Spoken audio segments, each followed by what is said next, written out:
The MSI GS75 is a thin and powerful gaming laptop, but just how well does it perform, and is it a laptop you should consider buying? Let's find out what's on offer and help you decide with this detailed review.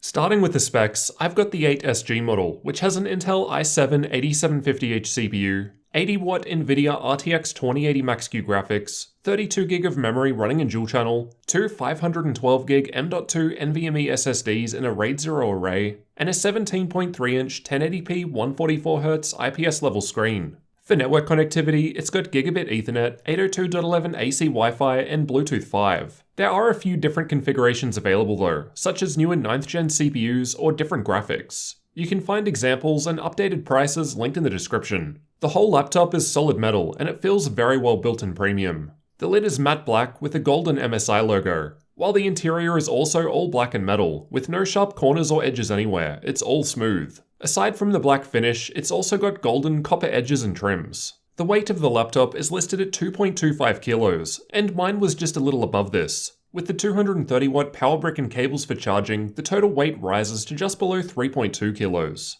The dimensions of the laptop are 39.6cm in width, 26cm in depth, and just under 1.9cm in height. So quite a thin machine given the powerful specs inside. The smaller footprint compared to your more traditional thicker 17-inch laptops gives us screen bezels of around 7mm, with an 85% screen-to-body ratio. The 17.3-inch 1080p 144Hz screen has a matte finish. No G-Sync available here though. I've measured the current color gamut using the Spider 5 Pro, and my results returned 96% of sRGB, 67% of NTSC, and 73% of Adobe RGB.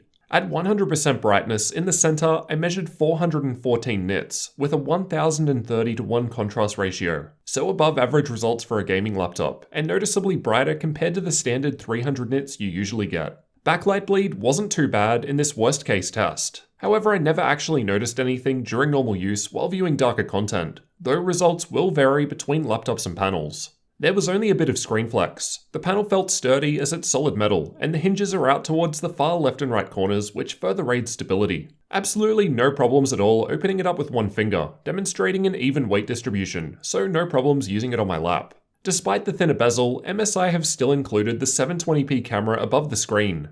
The camera looks about average, pretty blurry, although the microphone sounds decent. The keyboard has individual key RGB backlighting, and even the secondary functions on all keys get lit up. I've said it before, and I'll say it again. I think MSI have one of the best looking RGB keyboards on a laptop available. As the sides of the keys are clear, they allow light to shine through well. The keyboard itself was good to type with, and you've even got full-sized arrow keys and a numpad. Here's how typing sounds to give you an idea of what to expect.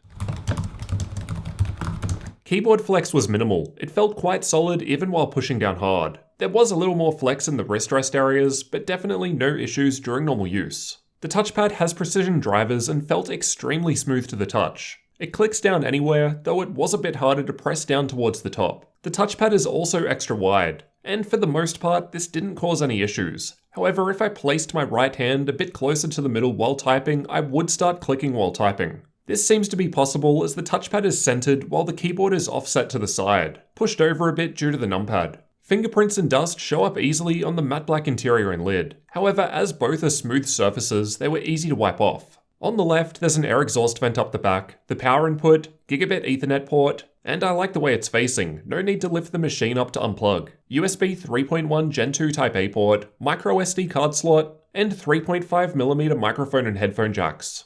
On the right, there's a USB 3.1 Gen 1 Type C port, two more USB 3.1 Gen 2 Type A ports, USB 3.1 Gen 2 Type C port, which has DisplayPort and Thunderbolt 3 support, HDMI 2.0 output, and air exhaust vent. There's nothing on the back except air exhausts on the left and right corners, while the front is all smooth metal with a single LED towards the right. On the black metal lid, there's just the golden MSI logo in the center. Underneath, there are some vents for airflow up the back. The feet underneath do a very poor job of preventing the laptop from sliding around. They weren't quite a hard plastic, but less rubbery and grippy compared to most other laptops. Though despite this, I never found this to be a problem while playing games. The two speakers are found underneath towards the front left and right corners. They sounded okay for a laptop, though a bit tinny. They seemed to get loud enough at maximum volume while playing music, and the latency mod results looked alright. The bottom panel can easily be removed by taking out 15 screws with a Phillips head screwdriver.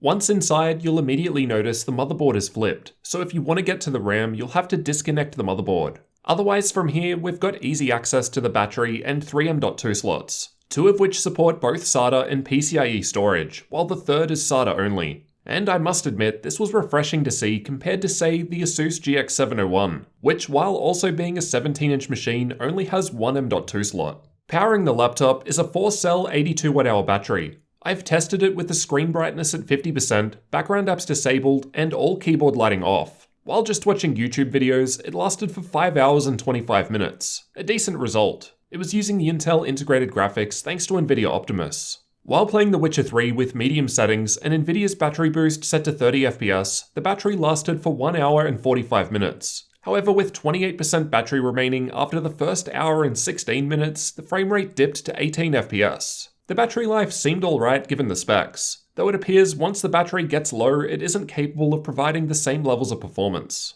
I'll also note that I never saw the battery drain during any of my testing with the provided 230 watt power brick. Let's move on to the thermal testing. While the motherboard is flipped and I didn't disconnect it to check out the cooling solution, I've already seen it at CES. We've got 3 fans and 7 heat pipes. All testing was completed in an ambient room temperature of 21 degrees Celsius, so expect different results in different environments. I've tested idle down the bottom and it was a little warmer than average. The rest of the results are from combined CPU and GPU workloads and are meant to represent worst case scenarios. The gaming results towards the upper half of the graph were tested by playing Watch Dogs 2, as I find it to use a good combination of processor and graphics.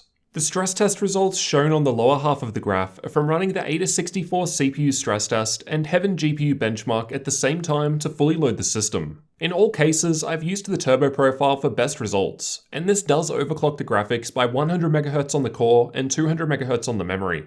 Let's start with the stress test results with the fan on automatic, the default. The CPU was thermal throttling at 95 degrees Celsius, and once undervolted by minus 0.15 volts, the temperature doesn't change. Once we max out the fans through the Dragon Center software, the constant thermal throttling at 95 is removed. However, there was still intermittent thermal throttling, though the average is lower at 92 degrees now. When applying the CPU undervolt in combination with the fans at maximum, there was still some spikes in temperature that triggered thermal throttling. However, for the most part, the CPU was constantly power limit throttling instead with a 45 watt TDP. Once we add the Thermaltake Massive 20 cooling pad, the thermal throttling is finally removed. And we see the coolest results from the stress tests yet. The gaming results follow a similar trend, with intermittent thermal throttling with the fans on auto, but this could be removed by maxing them out, so you can probably find a middle ground by tweaking the speeds. In both cases, the CPU undervolt doesn't affect the thermals here. However, we'll see in the next graph how it helped boost clock speed. Finally up the top, we get the best result in terms of temperatures with the cooling pad in use, further lowering the CPU by 5 degrees and GPU by 7 degrees. These are the average clock speeds for the same tests just shown. Down the bottom, with the stress tests running and fans on automatic, we're seeing the lowest clock speeds due to the previously mentioned thermal throttling. The undervolt does allow us to boost CPU clock speeds a fair bit, though thermal throttling was still taking place. We can see that simply changing the fans from auto to maximum boosts the clock speed by 200 MHz. Not quite as much when compared to the undervolt though. Combining the CPU undervolt with maximum fan speed gave a nice improvement. Then not really any change with the cooling pad to performance, as we're power limited now and not thermal throttling. Similar deal with the gaming tests. The biggest improvements to performance were from undervolting the CPU to assist with power limit throttling. As in general, it was running hot when compared to the stress tests. This is what the CPU TDP looked like in these same tests. Basically, anytime it's at 45 watts, it's power limit throttling. So only the 2 tests down the bottom with the fans on auto avoided power limit throttling. And that's simply because thermal throttling was taking precedence. I wasn't able to boost the TDP using Intel XTU. However, I think it would be nice to have the option if you're willing to put some effort into cooling the machine. As we saw earlier, we could lower the temperatures a fair bit, so there's some room for possibly boosting the TDP to improve those clock speeds further. So to summarize, the CPU hits power limits under combined CPU and GPU load, preventing thermals from getting out of control. The best improvement we could make was by undervolting the CPU, which improved performance, while additional cooling did seem to help in some cases. These are the average CPU clock speeds while under a CPU-only workload. There's no difference with the fan on auto or maxed out, as thermal throttling is not taking place under this workload. Once undervolted though, there's a performance improvement seen. with the larger -0.2 volt undervolt allowing us to hit the full 3.9 GHz all-core turbo boost speed of the 8750H. When we look at the temperatures, there's an 8-degree improvement going from auto to max fans, then no real change with the first undervolt. As it was still power limit throttling, there was no change to TDP, and therefore heat.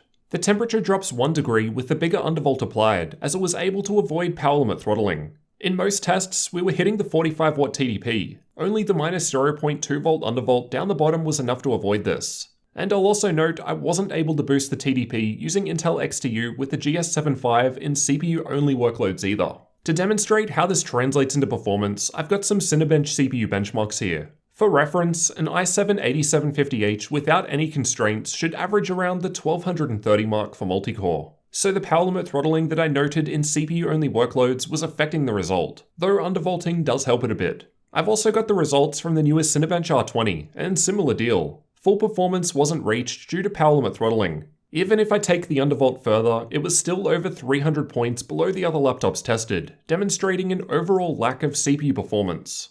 As for the external temperatures where you'll actually be putting your hands, at idle it was a bit warmer than average in the middle, getting to the mid-30s. While gaming, the center of the keyboard gets to the mid-40s and is warm to the touch but not hot. And then similar results with the stress tests running, with a slightly warmer spot in the middle up the back where the power button is. While gaming on battery power, the left-hand wrist rest area warms up as the discharging battery is directly underneath. As for the fan noise produced by the laptop, I'll let you have a listen to some of these tests.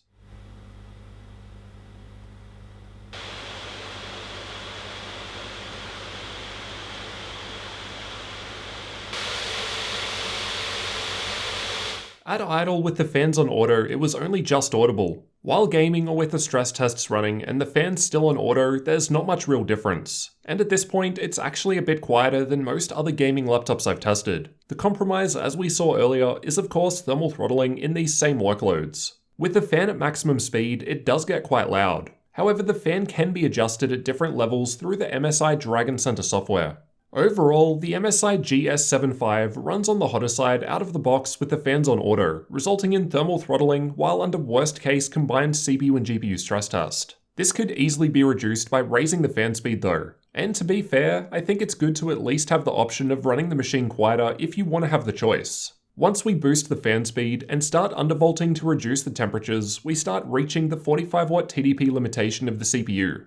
In some workloads, such as running Ada64, it was possible to fully remove this as a constraint with a -0.2 volt undervolt. However, when I tested this in Cinebench R20, it was still about 300 points behind an unconstrained 8750H. So just goes to show it really depends on the specific workload. While it would have been nice for MSI to allow us to boost the TDP if we have appropriate cooling, I can understand why it's not possible in a thinner machine like this. Considering the performance and temperatures after my simple tweaks, I think it's performing fairly given its size. However, there is CPU performance lost due to power limit throttling even after you get the thermals under control. Finally, let's take a look at some gaming benchmarks. I've tested these games with these NVIDIA drivers and all available Windows updates installed with the turbo profile in use and cooler boost enabled for best performance. We'll start by looking at all setting levels, then compare with some other laptops after. Battlefield 5 was tested in campaign mode and not in multiplayer mode, as it's easy to consistently reproduce the test run. The purple bars show the results with ray tracing disabled, while the green bars show RTX on.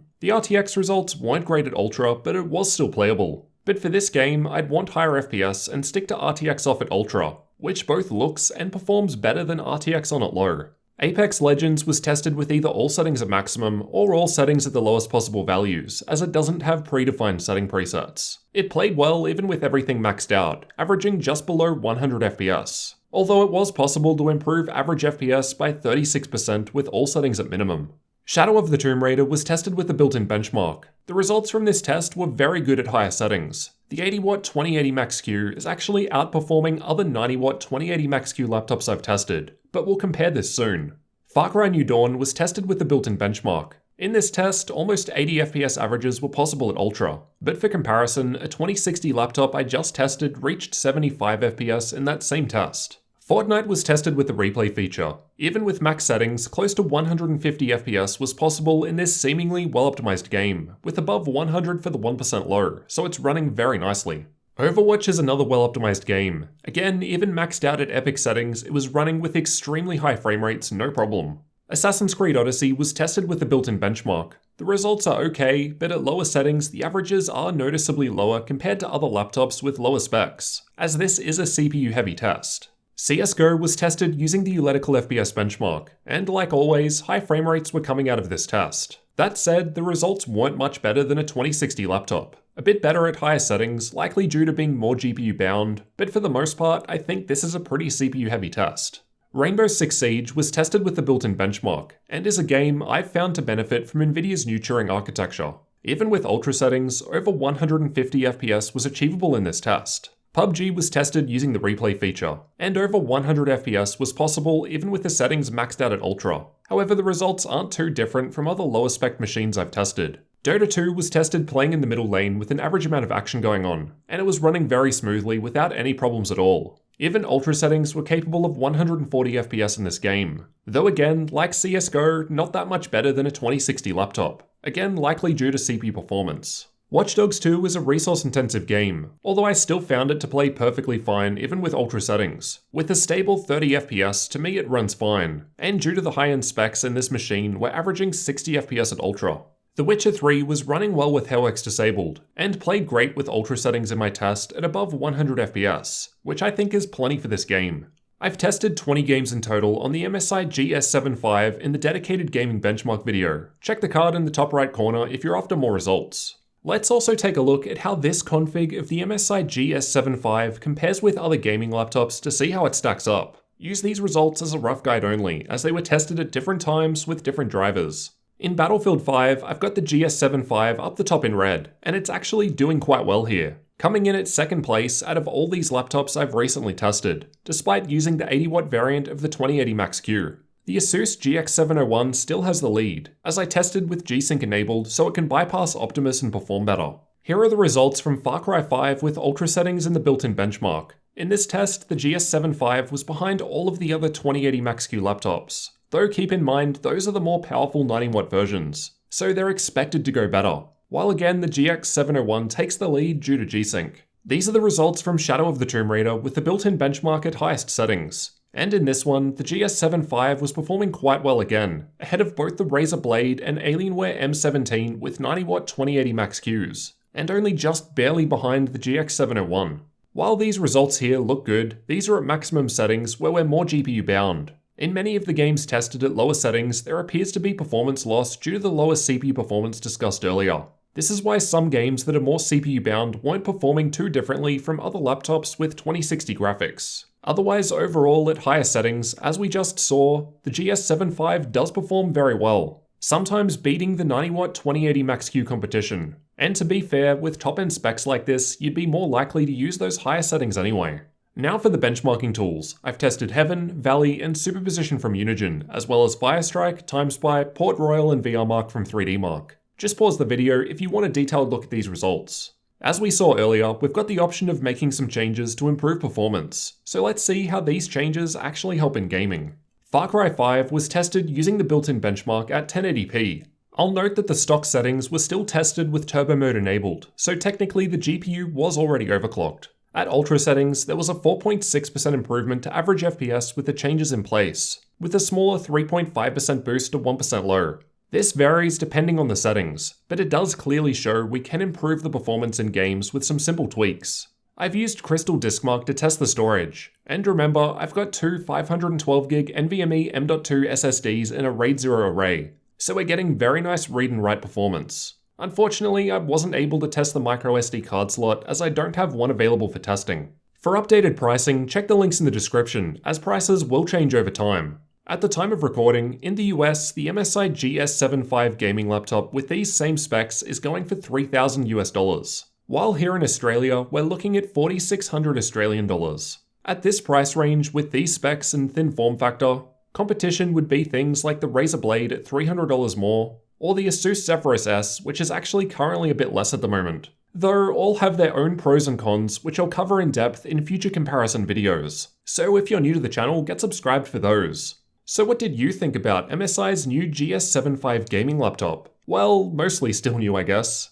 It's taken me a while to get my hands on it after first seeing it at CES 5 months ago. Let's go over the good and the bad. Overall, I think it's quite a good gaming machine. Despite the powerful specs, it's still on the thinner side, which makes portability easier. You know, the whole thing laptops are meant for. This does come at the cost of higher temperatures at stock. However, even just boosting fan speed helped with this, while undervolting took it to the next level, improving both thermals and performance. As we've seen, the 80W 2080 Max-Q was capable of hanging with the more powerful 90W options as well. However, CPU performance was lacking compared to other options due to power limitations. It would have been better if MSI provided the option of G-Sync though, like Asus do with the GX701. That way you've at least got the option of picking between even higher performance or improved battery life. The GS75 has a pretty good I/O selection. Lots of USB 3.1 Gen 2, 2 Type-C ports, and even Thunderbolt 3. The screen is above average, good brightness and contrast ratio with good color gamut for a gaming laptop.